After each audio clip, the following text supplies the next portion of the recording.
అధ్యక్ష ఈరోజు దీంతో పాటుగా ఉద్యోగాల అధ్యక్ష తెలంగాణ ఉద్యమం నడిచిందే నీళ్లు నిధులు నియామకాలు. గడిచిన ప్రభుత్వంలో ఉద్యోగ నోటిఫికేషన్లు వాళ్ళే వేయటం, వాళ్ళే ఇంకోటితో కోర్టులో కేసులు వేపించడం అధ్యక్ష. గ్రూప్ 1 అట్నే అయింది, డిఎస్సి అట్నే అయింది, గ్రూప్ 2 కూడా అట్నే అయింది అధ్యక్ష. మన ప్రభుత్వం ఈరోజు ప్రజాప్రభుత్వం ప్రజాపాలన వచ్చిన తర్వాత ఉద్యోగ నోటిఫికేషన్లతో పాటు డిఎస్సిని 4 నెలల్లోనే నోటిఫికేషన్ వేసి ఉద్యోగ నియామకాలు కూడా చేపట్టినటువంటి ఘనత తెలంగాణ ప్రభుత్వాన్ని ముఖ్యమంత్రి గారిది అని చెప్పేసి ఈ సందర్భంగా నేను తెలియజేస్తా ఉన్నా అధ్యక్ష. గ్రూప్ 1 పరీక్షలు కూడా గ్రూప్ 2 గ్రూప్ 1 కూడా రిజల్ట్ ఇచ్చింది. త్వరలో ఆ నియామకాలు కూడా చేపట్టబోతా ఉన్నారు. ఉద్యోగ నియామకాల్లో కూడా వేగంగా ఈ ప్రభుత్వం ముందుకు పోతుందని చెప్పేసి ఈ సందర్భంగా తెలియజేస్తా ఉన్నా అధ్యక్ష.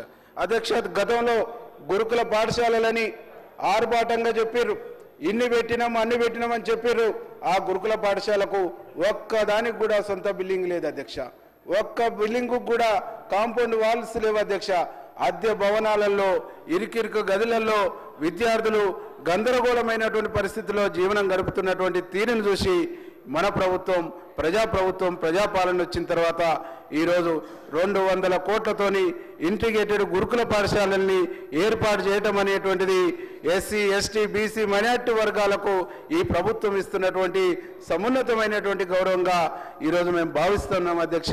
ఈ అంశాన్ని కూడా గౌరవనీయులు గవర్నర్ గారు ప్రస్తావించినందుకు మనస్ఫూర్తిగా వారికి అభినందనలు కృతజ్ఞతలు తెలియజేస్తున్నా అధ్యక్ష. ఇంకా గవర్నర్ గారు ఇంకో కొన్ని విషయాలను కూడా ప్రస్తావించవలసి ఉండే అధ్యక్ష.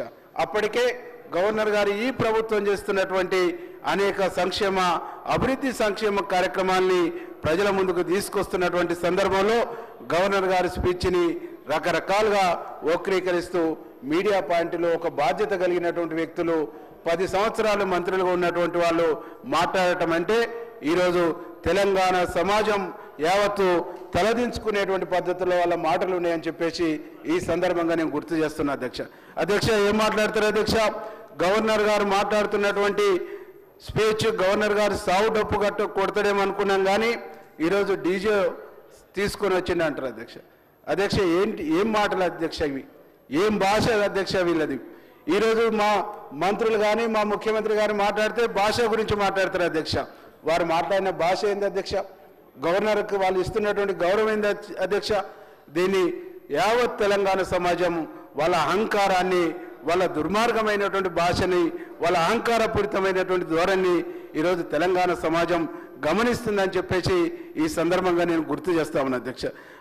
ఇంకా కల్లు గీత కార్మికులకు సంబంధించి మా పొన్నం ప్రభాకర్ అన్న గారు వారిని ప్రమాద బారి నుంచి రక్షించడానికి ఈరోజు వాళ్ళ గీతా కార్మికులకు సంబంధించి కాటమయ కిట్లు ఇచ్చి దాని ద్వారా వాళ్ళ ప్రమాద బారి నుంచి రక్షించేటువంటి ఒక గొప్ప ప్రయత్నాన్ని కూడా ఈ రాష్ట్ర ప్రభుత్వం చేస్తుందనేటువంటి విషయాన్ని ఈ సందర్భంగా గుర్తు చేస్తూ ఉన్నది అధ్యక్ష. ఇంకా తెలంగాణలో పారిశ్రామిక రంగాన్ని ముందుకు తీసుకుపోవాలని పెద్దలు గౌరవనీయులు ముఖ్యమంత్రి అట్లాగే మా మంత్రివర్యులు శ్రీధర్ బాబు అన్న గారు దావోసు పర్యటనకు వెళ్ళి 1,78,900 కోట్ల పైచలకు నిధులు తీసుకొచ్చి ఇక్కడ యువతీ యువకులకు ఉద్యోగ ఉపాధి అవకాశాలు కల్పించేటువంటి ఒక గొప్ప ప్రయత్నాన్ని చేస్తున్ననేటువంటిది సగర్వంగా ఈరోజు మేము చెప్పదలుచుకున్నాం అధ్యక్ష.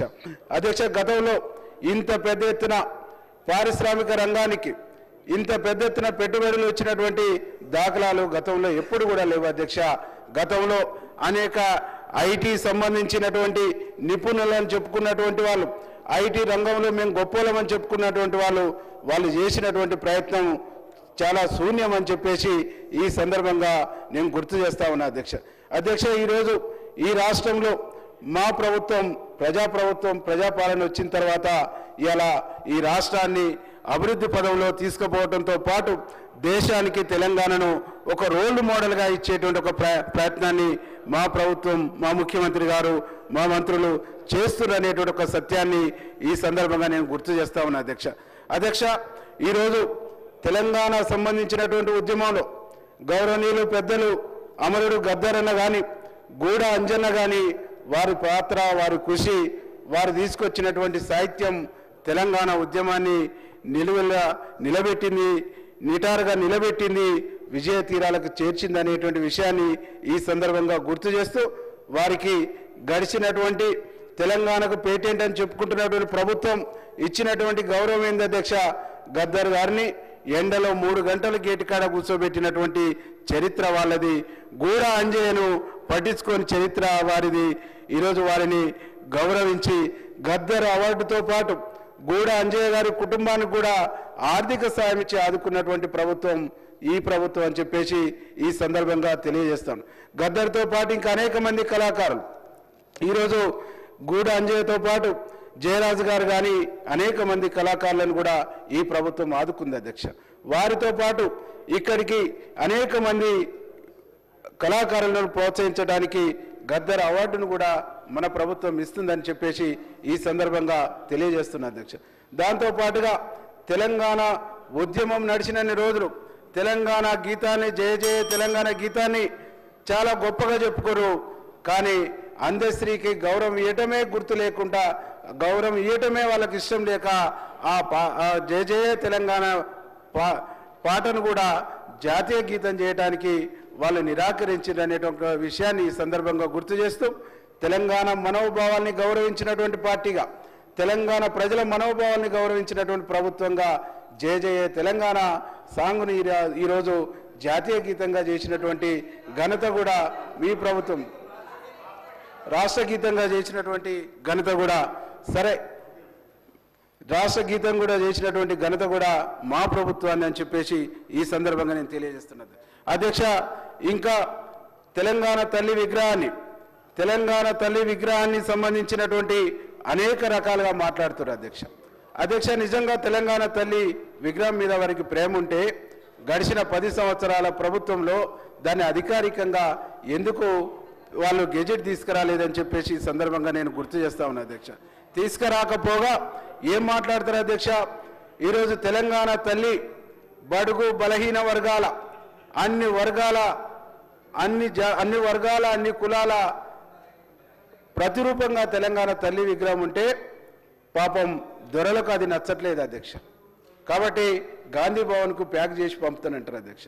ఈ దేశం కోసం బలైనటువంటి రాహుల్ గాంధీ తండ్రి రాజీవ్ గాంధీ విగ్రహాన్ని కూడా వాళ్ళు అవమానిస్తున్నారు అధ్యక్ష.